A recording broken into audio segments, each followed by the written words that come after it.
Hi, in this video tutorial I'm going to quickly just explain a template that I've been working on recently. It's designed for the Livid OhmRGB Slim, but you can use this control surface plugin and this one and pretty quickly go through this and adapt it to work with other controllers like the APC40.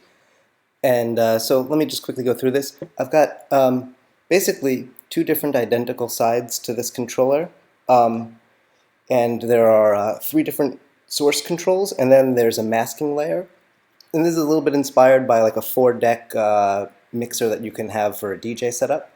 So I've got in my top left coordinates over here, I've got a overlay patch. So the red ones I don't have anything loaded in, and you can see that this is controlling what's on my masking layer, which is visible right now. And these are just overlays. So I've got like an open frameworks patch that sends out over Siphon, and the basic simple Siphon patch, and this audio reactive quartz composer patch, and some arrows here, and another gradient, and some cool cubes. And all of these appear over any video layers that I have. So if I trigger a video file, you could see that it's playing behind this patch. And the way that this is set up, I have my left and right source controls identical, so I can make a mix over here on my left bus and a mix on my right bus. And in my main output, you can see that I can crossfade between them. And then on my third layer, my third control, I have my overlay that has an alpha channel, so it's usually a quartz composer patch or a core image generator or an open frameworks thing coming in by Siphon.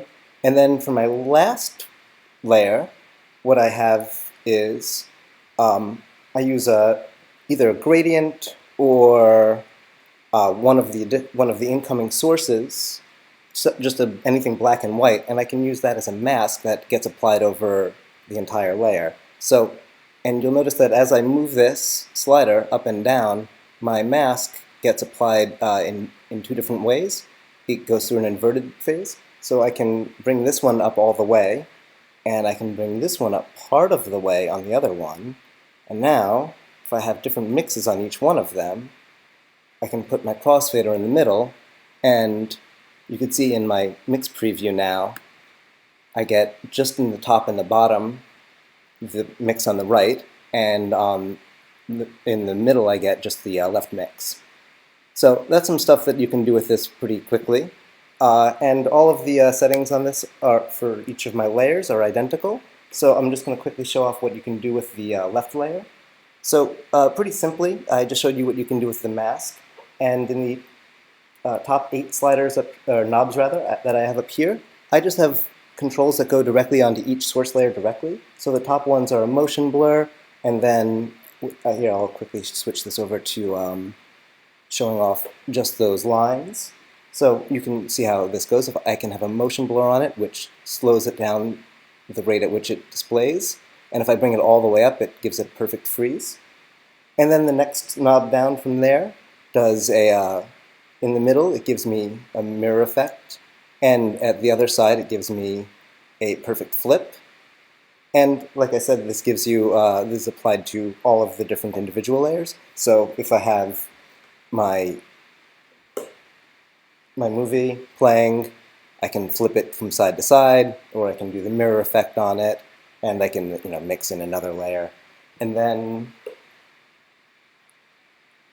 for each of the next 4 knobs, these are applied just on each individual layer. So if I have these 2 effects, this one only affects the left side, and this one only affects the right side. And likewise for the buttons below them, if I turn on this button here, it applies a zoom effect that kind of bounces around, and then on the left side it's still just doing the dots. And you can see in my main output I can still mix the 2 of them together independently.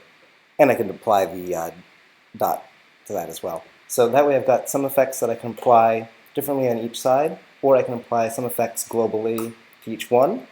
The other neat thing that I have in here is cut left to right buttons, which adjust the lights on the ohm so that I can still see which side I'm on, even if the crossfader doesn't perfectly match up with it. And I don't have it turned on right now, but you can also do soft takeover with that. And then the next thing I have are the comp modes up here.